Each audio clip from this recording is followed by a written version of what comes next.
Good morning guys. सकाळी सकाळी 6:45 वाजल्यात. सकाळी पहिलं पाणी येतं, त्यानंतर पाणी भरून घेतलं. पहिलं इकडे मुगाची डाळ मी रात्रीच भिजायला टाकली होती, ती मी सगळे पेस्ट काढून घेतले. इन्ग्रेडियंट्स इथे खाली मी लिहिलेले आहेत, ते सगळे तुम्ही बघा.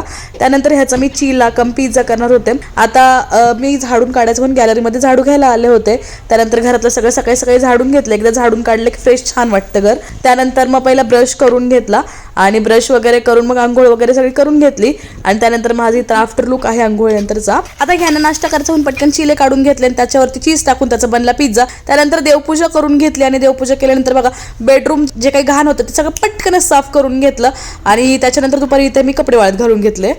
माझं रोजचं मॉर्निंग रुटीन असं असतं, जे मी तुम्हाला आज दिवसभराचं दाखवलं. फरशी पुसायचं फक्त दाखवायचं राहिले, पुसताना लक्षातच राहिलं नाही. बाकी माझी सगळी कामं झाली आहेत. आणि जसं की तुम्हाला माहिती आहे, मी 12च्या आधी काही खात नाही. सो मग मी 12च्या नंतर खायला घेतलं आहे. सो भेटूयात आता नेक्स्ट ब्लॉगमध्ये. हा मिनी ब्लॉग तुम्हाला कसा वाटला प्लीज कमेंट बॉक्समध्ये नक्की सांगा.